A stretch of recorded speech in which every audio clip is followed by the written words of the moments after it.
I found myself thinking about what I learned here the previous days.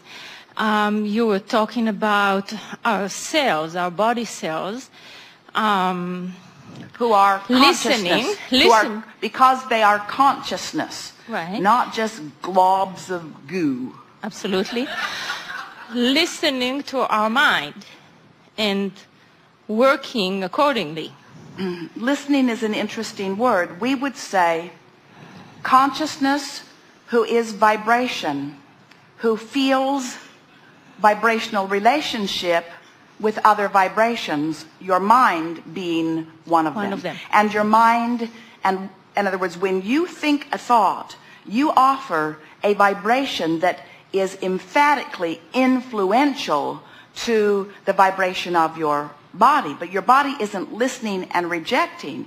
Your body is just in the proximity of it and benefiting by the vibration or not, being lifted and buoyed by it, by being allowed by it, or being hindered by it. That's the best way of saying it. And so rather than listening, let's use the word, my cells are vibrational consciousness who are being affected by the tuning of the vibration of my mind. Okay. So here is my question. It is on a practical level, and it might seem to some people here a little bit far out. And this is about... Nothing here is far out. Okay. And this is, are we able, or will we be able in this lifetime to recreate parts of our bodies, regrow parts of our bodies if we lost them to amputation? The potential is there now. And cellularly, it is understood. Your cells are replicating themselves again and again and again. Mm-hmm. But you have to understand the cell. This is really good. How much... Let's contemplate this from a cell's point of view for a moment. Isn't it interesting that from that little glob of goo in the Petri dish, well, you didn't all start out in the Petri dish, but it makes a good picture. From that little gooey beginning, part of that goo knew how to be an eyeball. And part of that goo knew how to be a hair follicle. Mm-hmm. In other words, and part of it knew how to be this organ or that organ. In other words, the intelligence of the cell is incredible. So now, let's contemplate. Ooh, this is so good. Do you think that there are eyeball cells and fingernail cells and heart cells? Or do you think there are cooperative cells who can align to the bigger image that's being projected by more powerful consciousness? Absolutely, yes. So, what is that more powerful consciousness? Well, in your time-space reality, what you call reality, that you can see and hear and smell and taste and touch, is this collective agreement for the most part. In other words, the reason you call reality reality, and the reason that the scientists have it so slow going, is because they're not willing to contemplate far from the reality that already exists. But that's all right. That's why the evolution of all species is sort of slow, is because what you are focused upon sort of causes a cementing of your expectation, so that it continues to be the same. And so we've been saying for a long time that people don't grow new arms or extra sets of... Esther would if she could. She would like at least 2 more arms frequently. It would be very handy. Yes. A baby was born not long ago with 3 arms, and they amputated one, and Esther said, no, no. But the reason that people aren't doing it is simply because it is not believed to be possible. So that broader mind is hindering the potential or not encouraging the potential. That's right.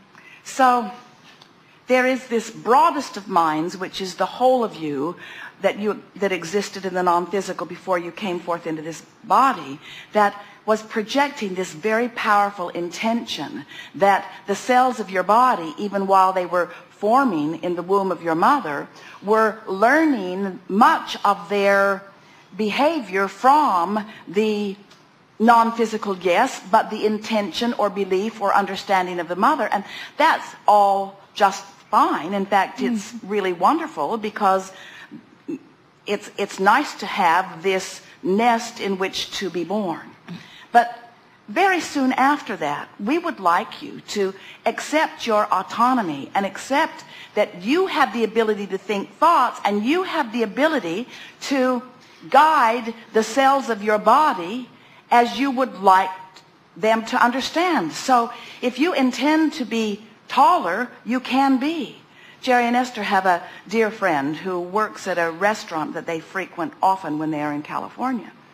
And Jerry asked him if he meditates. And he said,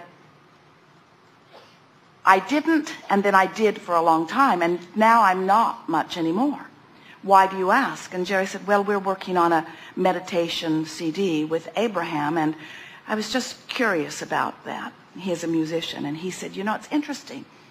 I was very short and very pudgy and very unpopular and very turned inward and very unhappy.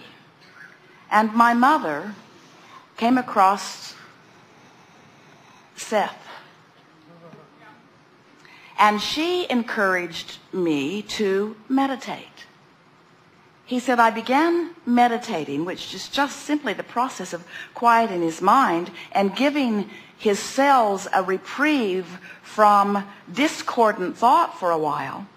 And then I began visualizing. I began visualizing myself more as I wanted to be. And he said, in the next year, I grew 6 inches, I lost 50 pounds, I became involved in school, I got active in music. In other words, his whole world shifted, because in that process, instead of just being and responding and reacting, he began directing his thought in a way that matched the intentionality that he had launched even before his birth. In other words, he came into alignment, and his physical body cooperated. Now, that's easier for people to hear when you're still a child, or even when you're in adolescence. In other words, you accept growth spurts under those conditions because you see them. But we would like you all to accept that there is nothing that you cannot be or do or have. You live in a cooperative universe which includes your physical apparatus, and whatever you want will be. You form the image, and if you do not defy your own image with reality or with expectation or with the learned knowing of scientists and doctors who know better than the fantasy you're dreaming up, if you don't do that, you will discover the cooperative, we talk about this vortex where all cooperative components are assembled. And we tease you. We say, are you a cooperative component? Because often you're not. Everything that you want has been assembled, but you're not seeing the manifestation of it because you're doubting it. You're worrying about it. You're not a cooperative component. You get in this vortex and spend some time in this vortex and begin paying attention to what's going on in your experience, and those who are watching you will find you an anomaly. Until in time there will be enough of those weird, freakish recoveries that it won't be an anomaly anymore. It will be a new science. Oh, a new science. That's how the scientists discover new science. They start out with a hypothesis, an idea, and then others believe enough in the idea that they make it true, you see?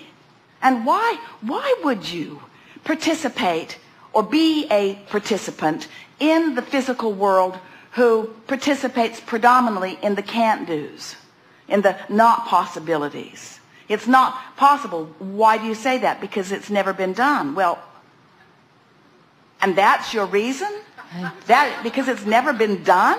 That's your reason? That's ridiculous. If you can dream it, if you can imagine it, if you can conjure it, if you can want it, you can have it no matter what it is.